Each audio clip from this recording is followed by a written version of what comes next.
رسول اکرم حضرت محمد مصطفیٰ صلی اللہ علیہ وآلہ وسلم کی سیرت کے بے حساب نمونے ہیں.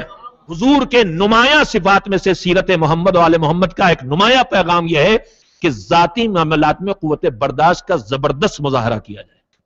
رسول اکرم کی پوری زندگی میں قدم قدم پر پورا مکہ جس نے اتنی اذیت پہنچائی تھی، اتنی تکلیفیں پہنچائی تھیں، جب فتح مکہ ہوا آئے سب تو پوچھا کیا سوچتے ہو؟ کہ آپ ہمارے بھائی اور اچھے بھائی رہے ہیں، آپ نے ہمیشہ ہمارے ساتھ اچھا سلوک کیا ہے. تو پیغمبر نے وہی آیت پڑھی جو جناب یوسف نے اپنے بھائیوں کے لیے پڑھی تھی کہ جاؤ کوئی کسی چیز کا کسی سے تم میں سے انتقام نہیں لیا جائے گا. جنگ احد میں جہاں دشمنوں سے اتنی تکلیف ہوئی تھی کہ دندان مبارک شہید ہوئے، 4 دانت ٹوٹے ہیں پیغمبر کے، شدید طور پہ زخمی ہوئے، بڑی تکلیف اٹھائی ہے، مگر اس کے بعد تاریخ کہتی ہے کہ سجدے میں پیشانی رکھ کے سننے والوں نے کوشش کی کہ شاید اب یہ بددعا کر رہے ہوں ان کی تباہی کی، مگر سنائی کیا دے رہا تھا؟ رب اہد قومی انہم لا یعلمون، پروردگار میری قوم کو ہدایت دے دے، یہ پہچانتے نہیں. یہ قوت برداشت کی وہ انتہائی حدیں ہیں جو سیرت پیغمبر میں ہمیں دکھائی دے رہی ہیں میرے عزیزو. لیکن یہی پیغمبر جب دین کا معاملہ آتا ہے تو پھر وہاں کوئی مروت نہیں ہے، کوئی ٹالرنس نہیں ہے، کوئی نرمی نہیں. کتنے واقعات ہیں ان کی زندگی کے. دیہاتی عرب آیا، پیغمبر کے گلے میں چادر پڑی ہوئی، اتنی زور سے کھینچا کہ گلے پہ پورے نشانات بن گئے. اور اس کا کہتا ہے کہ مال اللہ سے مجھے ایک اونٹ کھجورے دو، مطلب دبنگئی دکھلا رہا ہے کہ میں تمہارے مال سے نہیں مانگ رہا ہوں، تمہارے پاس جو ہے سب اللہ کا مال ہے، اس میں سے ایک اونٹ کھجورے دو. پیغمبر اسی طرح مڑے مسکراتے ہوئے، اصحاب بگڑے اس کی ٹھوکائی کر دیں، کہا رکو سب لوگ رکو. اس کے بعد اس کی طرف مسکراتے ہوئے مڑے، کہا جو تو کہہ رہا اسے مل جائے گا، لیکن تو نے مجھے تکلیف پہنچائی، میں بھی تجھ سے بدلہ لوں گا.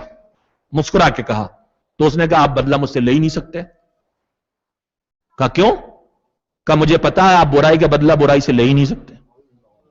یہ تھا مزاج جس کو ایسے جاہل بھی سمجھتے تھے، ایسی قوت برداشت. ہم ذرا میں زبان کھل جاتی، لیکن دین کے معاملات میں کوئی ذرہ برابر برداشت نہیں، کوئی چھوٹ نہیں، کوئی ڈھیل نہیں. پیغمبر خدا کی خدمت میں ایک دیہاتی آیا، آرابی، اور اس نے کہا میں آپ کا دین مجھے معلوم ہو گیا، میں اسے اپنانا چاہتا ہوں، مگر میری چند شرطیں. کہا وہ کیا ہے؟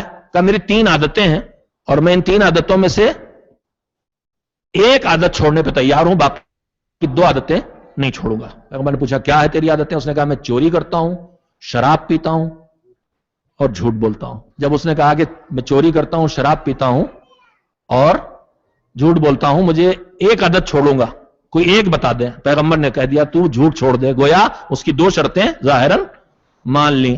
یہ تھا جونیئر، وہاں بہت سے سینئر تو بیٹھے رہے ہوں گے، انہوں نے سوچا ہوگا یار غلطی ہو گئی. اب انہیں کیا پتا کہ ہونے کیا والا ہے. پیغمبر نے کہا بس جھوٹ نہ بول. چلا گیا روزی کمانے کا وقت، رات میں نکلا روزی کمانے.